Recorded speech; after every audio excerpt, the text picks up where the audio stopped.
एक जंगल में एक गीदड़ रहता था। उसकी उसी जंगल में रहने वाले एक ऊंट से मित्रता थी। दोनों रोज नदी के किनारे मिलते थे और ढेर सारी बातें किया करते थे।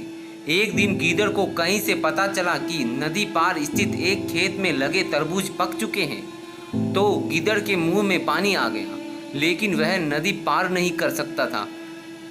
उसे अपने मित्र ऊंट की याद आई। वह तुरंत ऊंट से मिलने चल पड़ा। ऊंट से मिलकर उसने तरबूजों के बारे में उसे बताया। तरबूजों का स्वाद याद कर ऊंट के मुंह में भी पानी आ गया और वह तैरकर नदी पार जाने के लिए तैयारी करने लगा। तो गीदड़ बोला, मित्र, मैं भी तरबूज खाना चाहता हूँ, लेकिन मैं तैर नहीं सकता। क्या तुम मुझे अपनी पीठ पर बिठाकर अपने साथ नदी के पार ले चलोगे? ऊंट अपने मित्र को कैसे इनकार करता। वह तैयार हो गया।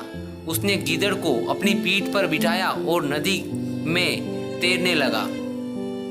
कुछ ही देर में दोनों तरबूज के खेत में पहुंच गए। दोनों ने पेट भरकर वहां पर तरबूज खाए।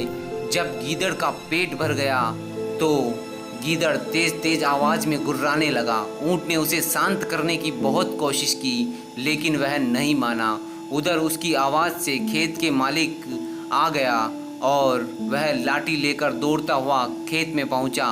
खेत के मालिक को देखकर गीदड़ एक पेड़ के पीछे छुप गया, लेकिन ऊंट क्या करता। ऊंट का बड़ा शरीर था, उसके लिए छुपना मुश्किल था, लेकिन विशाल शरीर की वजह से ऊंट छुपा नहीं और मालिक के हाथ आ गया। मालिक की नज़र पड़ते ही मालिक ने उसे लाठी से पीटना शुरू कर दिया।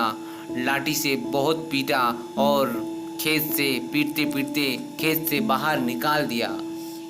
इधर धीरे धीरे गीदड़ भी चुपके से खेत से बाहर आ गया। गीदड़ को देखकर ऊंट ने पूछा, तुम खेत में गुर्राने क्यों लगे थे? खाने के बाद गुर्राने की मेरी आदत है, गीदड़ ने ऐसा उत्तर दिया। गीदड़ का उत्तर सुनकर ऊंट को बहुत गुस्सा आया, लेकिन वह चुप रहा।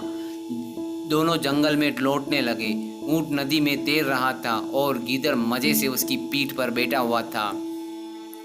जब वे नदी के बीचों बीच पहुंचे तो ऊंट पानी में डुबकी लगाने लगा। यह देख गीदड़ डर के मारे बोला, मित्र, यह क्या कर रहे हो तुम? ऐसे तो मैं डूब जाऊंगा।